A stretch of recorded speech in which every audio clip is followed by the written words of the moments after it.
Today we are tier ranking the WrestleMania 40 matches. We are going to go through every single one of the matches on the card that is scheduled and announced, and we are going to tier rank based on the builds for each match. How has it been on weekly TV to get to this point right before WrestleMania 40? So let's kick it off with the newly announced match, the tag team match. We're going to be looking at Dragon Lee, Rey Mysterio going up against Santos Escobar and Dominic Mysterio. So with this match, there's no build for the tag team. Like, Dragon Lee is just there as proxy LWO member, and Dom is really thrusted in there, in my opinion, as just to get back at Rey again. So I don't know, but for the build itself to get to this tag team match, it's kind of in the C category for me, because Rey and Santos feels like it's the SmackDown match. I get that maybe on a regular pay-per-view, yes, but a SmackDown, but a WrestleMania match on its own, I don't think it had enough in there, enough juice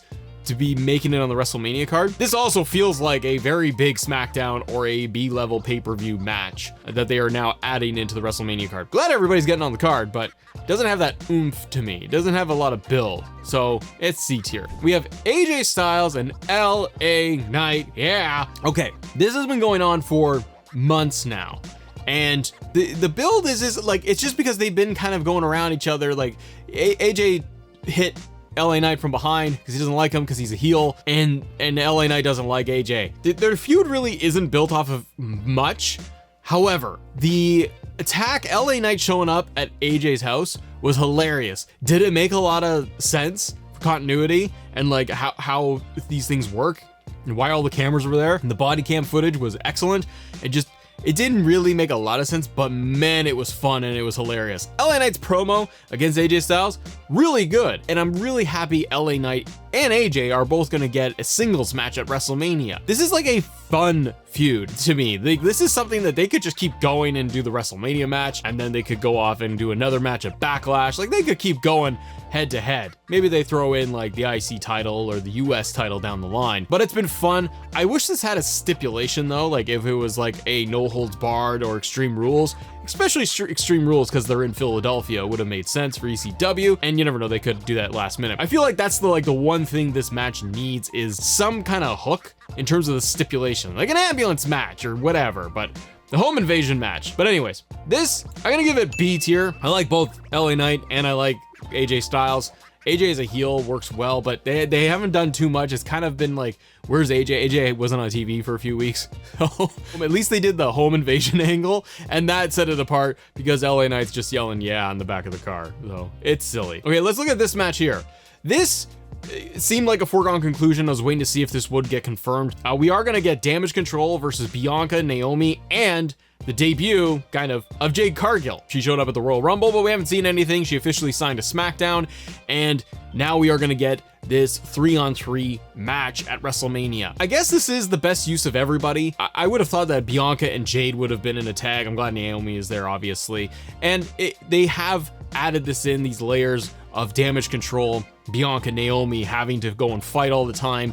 They're always in their way. Jade coming in to help them out. It's just a great way to get Jade on WrestleMania card, give her that big winter, it's like the Sting entrance, winter is coming. So Jade, the storm is coming. So Jade Cargill is gonna show up. There's probably gonna be snowflakes and stuff in Philly. It's gonna be a really cool entrance. Even Naomi's gonna be really cool too. So this isn't predictions. Like I was gonna say, like Jade's going over. She probably is. But how has this feud been building? Take Jade out for a second because it's really been Naomi and Bianca against Damage Control and mixing it up in there. And I will say, because of the history, Naomi's backstage stuff with Bianca, talking about their history, being in teams, like Naomi talking about it, the betrayals that she's experienced, Bianca having to deal with Damage Control for so long, and Bayley, Bianca going back and forth with Bayley and how she doesn't like her, she doesn't really trust her. So it's been good. It's been keeping them all in the mix. And I think it's gonna be a great spot for Jade, but for the build, how this has been, I will say that this is B tier as well. It's not bad by any means. It's probably ahead of, is it ahead of AJ? I'm gonna put it like this for now, because I do like how this is shaping up, and they have been going at it like a lot longer than AJ and LA Knight have. So I gotta give it to the women there, and hopefully it's a good match. Brother versus brother. Let's look at Jey Uso versus Jimmy Uso. This is a tricky one for me, in my opinion, like to rank this build, because they haven't really done a lot from Royal Rumble to now to build this, in my opinion. This is the brother versus brother match. I'm excited for it. I think it will be amazing. But the build itself for the current period that we're in with WWE week to week hasn't been great. They like started things off at the Rumble, but they didn't eliminate each other. And that's what I kind of feel like this needed. You needed Jimmy to eliminate Jay in the Royal Rumble, and then you could do like the interferences and all the run-ins and stuff, or Jay eliminates Jimmy at the Rumble, and then that motivates Jimmy to get his, revenge on his brother. This felt like when Jimmy started attacking him, just kind of like, haha, I'm gonna fight you now. And it didn't really have the motivation. Yes, we have the entire history of the bloodline. I get it. And if you want to do that as part of this ranking, fine, then it is like A tier. I can't decide where I want to put this, because the history of Jimmy and Jay is fantastic because of the history of the bloodline. But then there's this giant gap where they're on separate brands. Jay's been going after like the IC title. Jimmy's been doing his thing with Roman and goofing off over there, and he's been hilarious. But now they're like heated up instantly, and they're like, okay, brother versus brother. So I don't know. You guys let me know where I should put this. I am gonna put it at A tier. I'm putting it at A tier because of the history of the bloodline, and I feel like that's where people would be like, oh, it's up there because of, look at the years of history that they're gonna call onto. It just, I almost want to put it at like a high B, because there hasn't been this crazy intense build, and they've been also like the side people for Cody Rhodes' story, Roman's story. So I don't know. I'll put it at A because I like both guys, and I think the bloodline story itself is what anchors it the most. Let's do Rhea versus I was gonna say Bianca. Becky.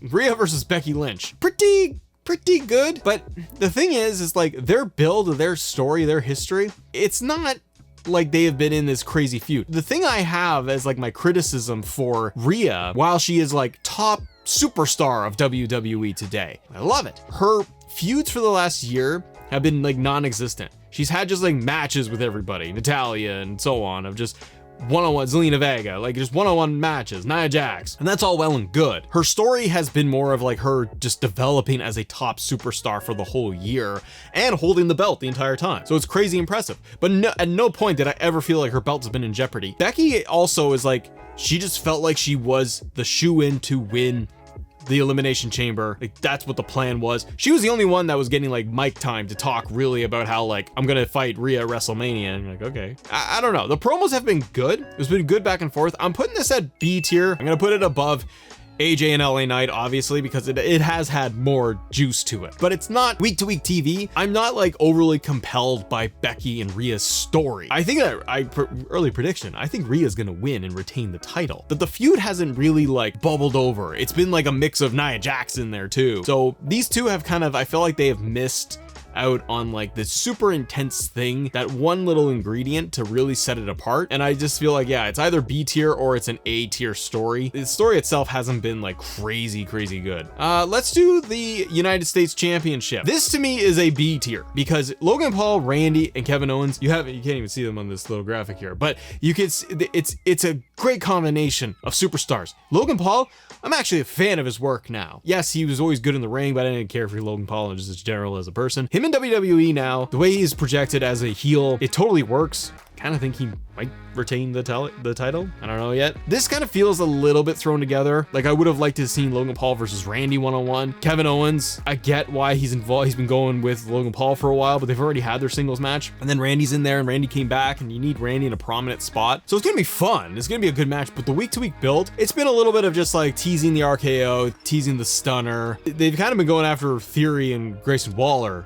and using them as the lackeys. The build hasn't been that great. I would probably say it's gonna be a B level. Is it above Naomi and Bianca's feud with Damage Control? I don't know. Maybe it's not. Maybe it's more down on the lower B tier because it just hasn't been that compelling. They just want to have a match against Logan Paul. They just want to hit a stunner and RKO on Logan Paul. That's what I gather from this, watching week to week. Is it gonna be fun? Yes. Has it been fun every week to watch them? Yeah, of course. And Logan Paul's like promos and everything, he's entertaining. So I enjoy it, but it doesn't have like a depth to it, you know? So, hey, I'm gonna put it right there as low B tier. These are my tier list, so come at me, bro. Oh, hey, it's Matt from the future. I'm putting this video together and I realized that when we filmed this, we didn't have the 6-man tag of Final Testament versus the Street Profits and Bobby Lashley. So we gotta add them into this tier ranking. So it's a C. It's just a C. No, I'm gonna put it at a high C. Yeah. So it's gonna be above the tag team match, Santos, Dom versus Ray and Dragon Lee. I think it's above that because they've been going at it for months. This is for the build. So it's like, this has been going on for quite a long time since Final Testament kind of even came together as a faction. And I'm excited for this. I'm a big fan of Karrion Kross, so I want to see them go over, but that's for the predictions video. But yeah, I'm gonna say this is about a C because it's just kind of, it doesn't have that oomph to it. But I am glad to see that they are going to be on WrestleMania's card.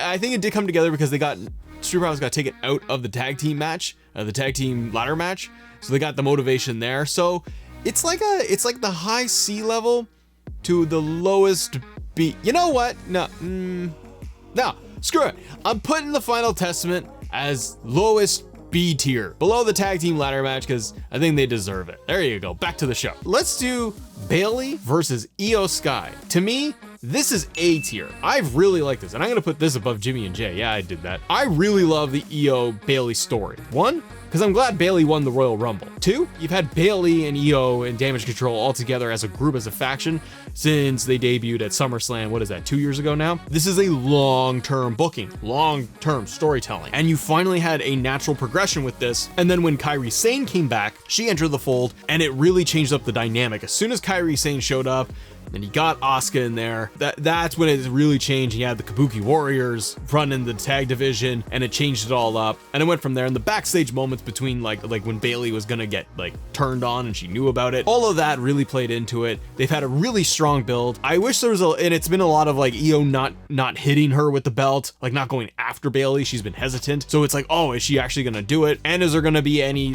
turns? And even the turns along the way of like Dakota siding with Bayley and then turning her back on her. They've done a good job of building that up. So I'm excited for this match, and I think the build has been it's been a high quality. So I'm putting it as A tier. The tag team turmoil match. You got a lot of tag teams in there.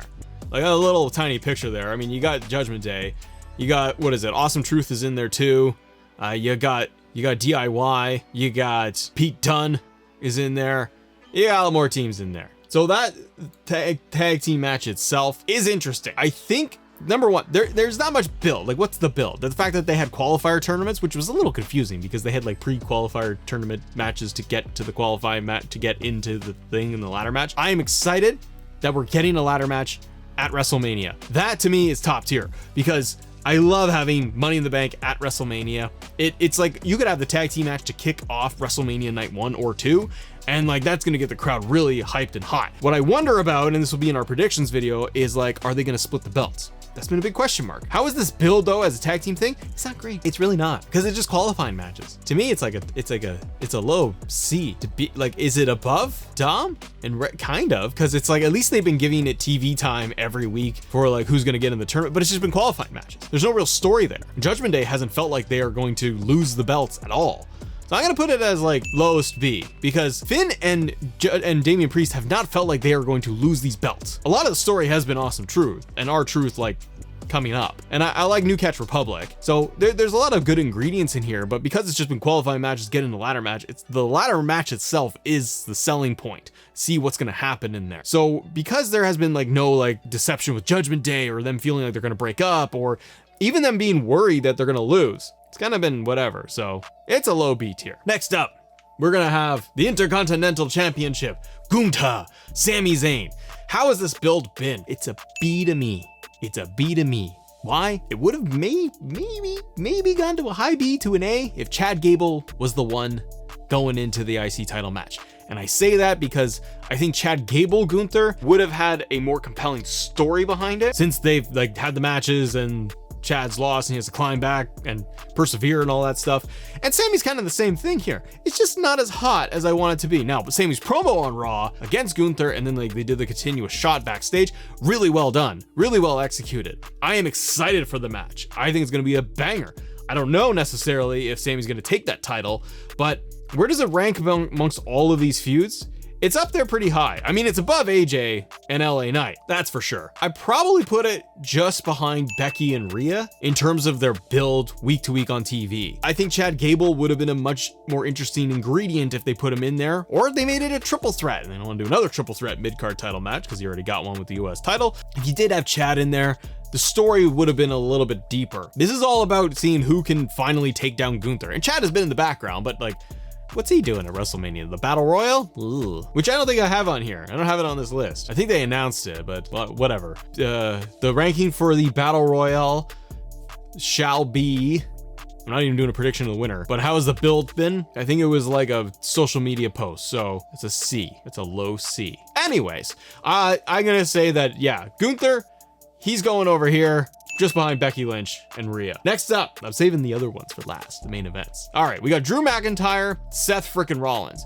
This to me has been A tier. And I'm saying A tier because it's had CM Punk involved in this at the last minute. There's a couple of reasons why this is A tier for me. And it's because Punk has inserted himself. He's going to be on commentary at WrestleMania. That promo really pushed the whole thing over the edge to me, where you had all three going at it and they're shooting from the hip, and it sounded more natural and convincing. And I really feel the great part of the build has been Drew McIntyre. Drew getting obsessive about winning, about getting the title, beating Seth finally, and also his obsession with CM Punk once Punk got injured. And Drew is taken off as like top guy on Raw, on the main roster. He's fantastic. I want to see him win the belt. And I think Drew has anchored this entire thing because Seth is split between this and the tag team match. And it kind of, I want to see Drew with the belt. I want to see Drew versus Punk. I want to see Drew versus a lot of people. But I feel like Seth is a lot of the same character all the time, and he hasn't been able to take it up a notch. But again, he's also split his time with that tag team match. He's involved with Cody and The Rock and all that shenanigans there too. This, I feel, again, really took it up a notch when Punk got more involved, did the promo, and it's gonna have Punk on commentary. Wish he was special guest referee. That might have made it A tier for me. But this is top A tier. Bailey EO could be, you could flip flop both of those for me between that and Drew. But I'm putting this as A tier with Drew. And next up, let's do the tag team match. It's a C. No, I'm kidding. You've got Seth Rollins, Cody Rhodes versus The Rock, the final boss, and Roman Reigns. By the way, I watched Roman Reigns. If you haven't watched it, the A&E biography they did on Roman Reigns the other night. Woo, that was good stuff. So go check that out because it talks all about Roman and then the Rumble, and he's hinted at stuff too with WrestleMania 40. It's quite good. This is S tier. And the reason why this is S tier, it is not because of Seth, it's not because of Roman, and it's not because so much of Cody. It is because of the final boss, The Rock. Yelling about that dog, calling him a shit, and Mama Rhodes, and the beatdown he did to Cody Rhodes on Raw escalated, elevated the entire thing. And guess what? It really feels like the matches between The Rock and Cody Rhodes. That's what it's felt like. I got a whole thing about Roman Reigns and Cody Rhodes I want to talk about, but we'll save that. Yes, Seth is there to help out Cody Rhodes, but you got Roman Reigns is playing like second, third fiddle in this entire thing. Like, he is way in the back seat of this car ride. The Rock is the one spearheading this whole thing. His long promos, the fact that they got the Hollywood theme, his new entrance, all of his promos he cut, the Rock concert, Cody and The Rock going face to face, the beatdown of Cody Rhodes by The Rock backstage on Raw. Elevated the entire thing. I want to see this match. There's more on the line with this too, because if the Bloodline wins, then it's no holds barred. It's Bloodline rules for the main event of night 2. And this is where it's really, really interesting to see what's gonna happen. And I'm so intrigued. And because of the promos of The Rock, and especially the beatdown on Cody the other night, where he's swearing his head off, and it's awesome. It made me more compelled and wanting to see what's next, what's gonna happen next. And that's what I always love in my wrestling, is cliffhangers and wanting to know what's gonna happen next in the story. Love it. S tier for me. And the final match of the night is your night 2 main event, and it is not S tier, ladies and gentlemen. Cody versus Roman Reigns is a high B to me. Yeah, that's where I'm putting it. The difference between the tag team main event and Roman versus Cody. Remember, I'm ranking how the week to week the builds have been for this. The Roman Cody build, where is it? They had the one face-to-face, which should have been way bigger. And in my opinion, they fumbled that face-to-face of Cody and Roman on SmackDown. It had no heat. They didn't fight. They had a standoff between the Bloodline and the Avengers, and it was kind of a wah-wah when you contrast it with everything The Rock has been doing with Cody. Because again, it feels like, if you just look at this stuff, it feels like it's Cody versus Rock, and then there's also a Cody versus Roman match. And so when you compare both, Roman is just, and Cody, it's just, it hasn't done anything. It's just Cody gets the Rumble match and he wins the Rumble, and now he gets his rematch and he's going to WrestleMania to fight Roman Reigns. Roman hasn't felt like he's got issues with the Bloodline. He hasn't felt like he's insecure. Like the cool stuff that Roman was doing on a character side for so long, I feel like it's not there. It's just let The Rock do everything. The Rock's doing all the work. The Rock's final boss. That could be playing into some of this, where Roman is very casual, very laid back, and just not caring because he feels like The Rock's got this and we got this and no one's gonna beat us. But I felt like that SmackDown promo, it was the main one. It didn't do enough. Yes, the kickoff in Las Vegas, where they were doing all this, is all kind of started. That was cool, but even in that moment, Roman felt really secondary. And there hasn't been that heat, that thing to draw me in between Cody and Roman to go, this is where it's different for them. And even like stuff of deception of The Rock and Roman Reigns isn't really there. Roman had it for a second where he asked Rock to acknowledge him as a tribal chief, and The Rock hesitated, and then he did it. That was cool. That's the stuff I wanted more of. More character stuff out of Roman Reigns and that relationship with The Rock and dealing with Cody Rhodes on a weekly basis, getting to WrestleMania, and I felt like we just didn't get there. And I don't feel like it's getting that high. Now that we were about to go to WrestleMania, what do you think? How would you tier rank the feuds? How have the builds been for you for WrestleMania 40? And the Battle Royale is clearly the most exciting thing out of this entire card. If you guys enjoy these videos, click right here for more WWE Unfiltered videos going through more topics about WrestleMania 40. Have a great day. See ya.